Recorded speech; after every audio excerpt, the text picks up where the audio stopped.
S ಕದನ ಕಣದಲ್ಲಿ ಕೂಡು ಕಾಂಚಾಣ ಓಡಾಡ್ತಾ ಇದೆ. ಎಲ್ಲೆಲ್ಲಿ ಹೆಂಗೆಲ್ಲ ಹಣವನ್ನ ಸಾಗಿಸ್ತಾರೆ ಗೊತ್ತಾ? ನಿಮಗೆ ಗೊತ್ತಿರದೆ ಹೋದ್ರೆ ಅದನ್ನು ಕೂಡ ತೋರಿಸ್ತಾ ಇದೀವಿ. ಇದನ್ನ ನೋಡಿದ್ರೆ ನೀವು ಕೂಡ ಅಚ್ಚರಿ ಪಡ್ತೀರಾ. ಏನಪ್ಪ ಈ ರೀತಿಯಾಗೆಲ್ಲ ಕದ್ದು ಮುಚ್ಚಿ ಹಣವನ್ನ ಸಾಗಿಸ್ತಾರ? ಕೂಡು ಕಾಂಚನ ಈ ರೀತಿಯಾಗೆಲ್ಲ ಓಡಾಡುತ್ತಾ ಎಲೆಕ್ಷನ್ ಟೈಮ್ ನಲ್ಲಿ ಅನ್ನೋದು ನಿಮ್ಗೂ ಕೂಡ ಶಾಕ್ ಆಗುತ್ತೆ. ಯಾವ ರೀತಿಯಾಗಿ ಸಾಗಿಸ್ತಾರೆ, ಏನೆಲ್ಲ ಪ್ಲಾನ್ ಮಾಡ್ತಾರೆ ಅನ್ನೋದ್ರ ಬಗ್ಗೆನೂ ಕೂಡ ನಿಮ್ಮ ಮುಂದೆ ಇಡ್ತಾ ಇದೀವಿ ಡೀಟೇಲ್ಸ್ ಅನ್ನ. ಕಾರ್ ಟೈರ್ ನಲ್ಲಿ ಕೋಟಿ ಕೋಟಿ ಹಣವನ್ನ ಸಾಗಣೆ ಮಾಡಲಾಗ್ತಾ ಇದೆ.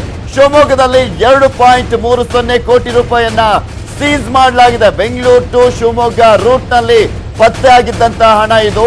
ಯಾವ ರೀತಿಯಾಗಿ ಅದನ್ನ ಸಾಗಿಸ್ತಾ ಇದ್ರು ಅಂದ್ರೆ ಈ ಒಂದು ಟೈರ್ ಒಳಗಡೆ ಇಟ್ಟು ಆ ಒಂದು ದುಡ್ಡನ್ನ ಸಾಗಿಸ್ತಾ ಇದ್ರು. ರಾಜಕಾರಣಿಗಳಿಗೆ ಬಿಸಿ ಮುಟ್ಟಿಸಿದ್ದಾರೆ ಐಟಿ ಇಲಾಖೆ ಅಧಿಕಾರಿಗಳು. ಟೈರ್ ನಲ್ಲಿ ಹಣವಿಟ್ರೂ ಕೂಡ ಬಿಡೋದಿಲ್ಲ ಅಂತ ಇದೆ ಐಟಿ ಇಲಾಖೆ. ನೀವು ಎಲ್ಲಿಟ್ರೂ ಕೂಡ ನಾವು ಅದನ್ನ ಪತ್ತೆ ಹಚ್ಚದಲ್ಲೇ ಬಿಡೋದಿಲ್ಲ ಅಂತ ಸವಾಲನ್ನ ಹಾಕ್ತಾ ರೀತಿಯಾಗಿದೆ. ಈ ಒಂದು ಪ್ರಕರಣವನ್ನ ಅವರು ಭೇದಿಸಿರೋದನ್ನ ನೋಡ್ತಾ ಇದ್ರೆ ಕಾರ್ ಡ್ರೈವರ್ ಬಿಚ್ಚಿಟ್ಟಿದ್ದಾನೆ ದುಡ್ಡಿನ ರಹಸ್ಯವನ್ನ.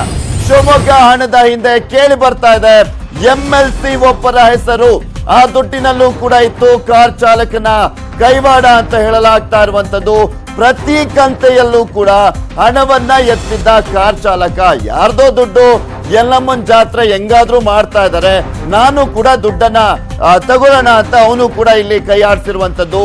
ಬರೋಬ್ಬರಿ 2 ಲಕ್ಷ ದುಡ್ಡನ್ನ ಎತ್ತಿದ್ದ ಈ ಒಬ್ಬ ಕಾರು ಚಾಲಕ. ಇದು ಎಲೆಕ್ಷನ್ ಅಲ್ಲಿ ಹಂಚೋಕೆ ತಂದಿರುವಂತ ದುಡ್ಡು ಅಂತ ಕೂಡ ಹೇಳಲಾಗ್ತಾ ಇದೆ.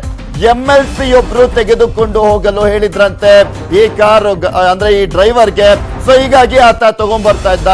ಅದ್ರಲ್ಲೂ ಕೂಡ ಈತ ಕೂಡ ತನ್ನ ಕೈ ಚಳಕವನ್ನ ತೋರಿಸಿರುವಂತದ್ದು. ಇನ್ನು ಟೈರ್ ಪ್ಲಾನ್ ಕೂಡ ಅವರದ್ದೇ ಅಂತ ಕಾರು ಚಾಲಕ ಹೇಳಿಕೆಯನ್ನ ನೀಡಿದ್ದಾನೆ.